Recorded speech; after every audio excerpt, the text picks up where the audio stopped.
Chapter 7. Almost gone. Diamond sat at the kitchen table in her bonnet and nightgown, her phone glowing in the dark. It was almost 3 a.m., and she had just done something she never thought she'd do. She booked a one-way flight to Chicago. Not to move permanently, not yet, but to check it out. Feel the vibe. Meet up with Jada and see if this new life she'd been dreaming about actually made sense in real life. The flight was for Friday. She had 4 days to get her mind right. Her suitcase was already halfway packed, tucked into the corner of her room.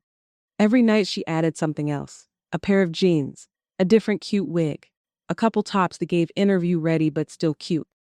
Jada had already told her she could crash for as long as she needed to. "Come see it for yourself," she said in a voice note. "This city got something for everybody. You just gotta know how to move." Jada had been a bottle girl in Miami, just like Diamond had been dancing at Girls in Paradise. Same grind, different stage. But after a while, Jada got tired. She wanted something that didn't require a full beat, heels, and performing for attention. She applied for a training program at a hospital in Chicago, and by the grace of God and good timing, she got hired as a surgical tech trainee. They trained her and paid her.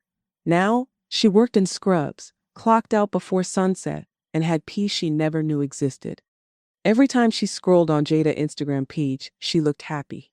She'd post pictures of home-cooked meals, her new plants, walking downtown in big sweaters and clear skin. Diamond wasn't sure if Chicago was forever, but it could be her start.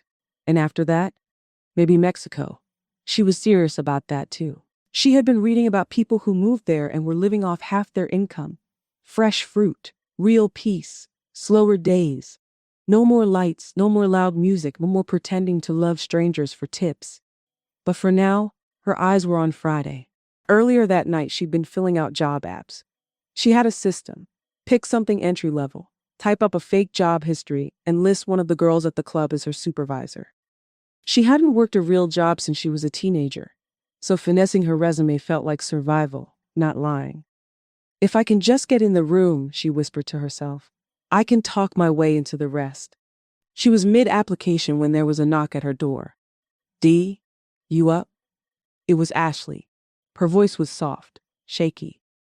Diamond opened the door, and the sight of her made her heart drop. Ashley's eyes were swollen. Her robe was half on. She clutched her phone like it had hurt her. "I messed up," she said, stepping in and sitting on the bed. "I went through Rel's phone." Diamond sat beside her. "What happened?" "He woke up while I was holding it. I didn't even unlock it yet. He snatched it from me so hard I thought my wrist was going to pop out. Started yelling, pacing. Then he pushed me. Again." Diamond's breath caught in her throat. "Ash, that ain't okay." Ashley looked down. "I know. I wasn't even really mad about the girls. I never took him serious. I don't even know why I looked. Curiosity, I guess. But when he touched me, it reminded me this ain't the first time." Diamond stayed quiet, letting her speak. "I've been giving him money every week," Ashley said. "He calls it his cut. Says it's for keeping me booked and safe, especially when I dance private parties. He makes it sound like it's business, like I owe him something for the way I'm eating." "But you don't," Diamond said. Ashley sniffled. "He made it seem like I'd be blacklisted if I stopped, that I wouldn't be safe, like I couldn't really do this without him." Diamond shook her head. "That's not love. That's control." Ashley let out a short, bitter laugh. "I thought I was too smart for this. You're not stupid. You're tired. There's a difference." They sat there in silence for a long time. Then Ashley whispered, "You still leaving?" Diamond looked toward her suitcase. "I booked a flight," she said. "This weekend." Ashley looked down, then nodded. "I ain't trying to stop you. Can you stay until the weekend? Just till I figure out what I'm doing?" Diamond reached for her hand. "You don't gotta figure it all out today.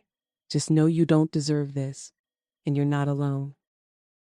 Ashley nodded, eyes lossy again. Backstage at the club the next night, Diamond watched Cinnamon working the pole like a pro.